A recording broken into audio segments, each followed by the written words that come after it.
Greetings again, art history students. I hope you are doing fantastically well.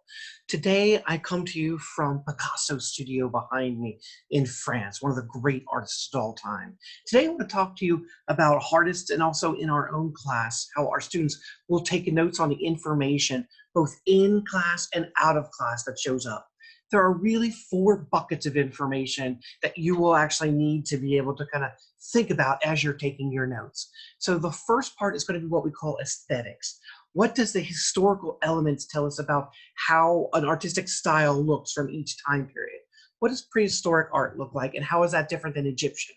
And how is that different from Renaissance? Is it more realistic?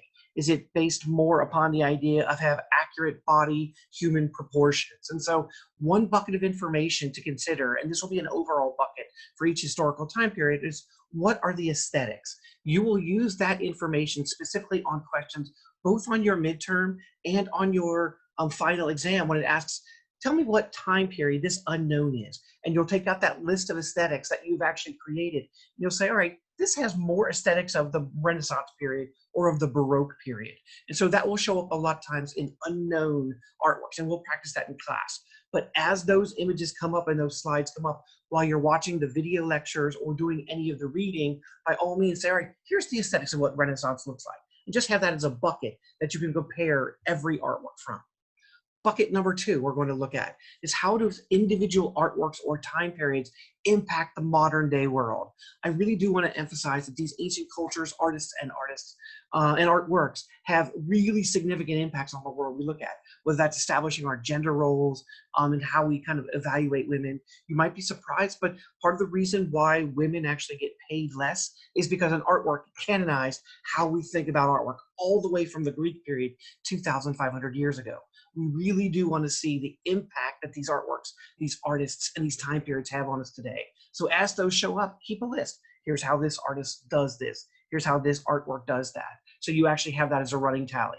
There will be many quiz questions and many midterm and final exam questions that will actually deal with these issues.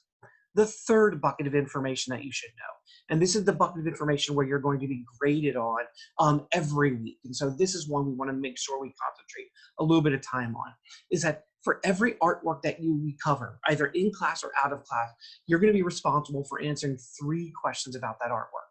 You will note those 3 questions are right down here. Number 1 is on the concept. Why did the artist or the culture make the artwork? Why did Picasso make these paintings? Was it for commercial value? Was it to challenge religion? Was it to challenge the economic systems of kind of capitalism? Was it the idea of looking at the inner soul of a female body or critiquing a female body that happens or critiquing earlier gender roles? What was that aspect? And again, you can bullet it out. It does not have to be a sentence. Number 2, what is new and innovative about the artwork? Are they challenge the idea of what artists have made the female body look like before, as we see behind us in Picasso, going from this beauty to this more brutalized, cubist image of the body that later artists are going to use? That's enough. Just jot that down. What are the new innovations that are showing up? And then number 3, how does the artwork impact the world? Why do we think of Picasso as one of the greatest artists of all time? And a great final exam question. It's because of the innovations and the impact that they've had on the world today.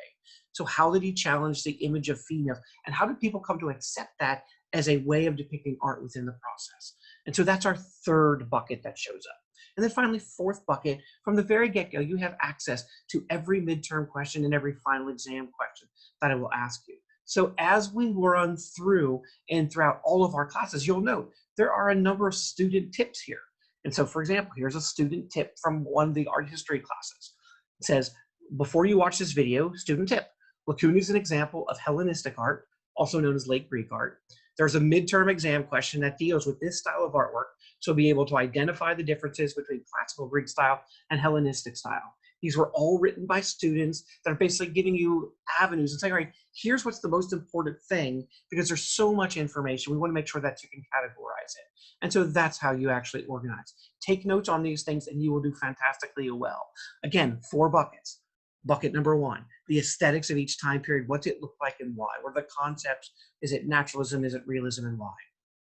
Bucket number 2, what are the impacts that these art historical time periods or the artists themselves have on a later world? Lots of questions on the impact. Bucket number 3, this is the one you're going to be turning in that ends up being almost 30% of your grade.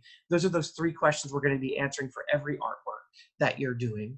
And bucket number 4, know those midterm and final exam questions. They are actually embedded within the course, and students have given you tips on many of them on how to prep for those things as well. If you do those things, you will do fantastically well. Thank you very much and have a wonderful day. Bye.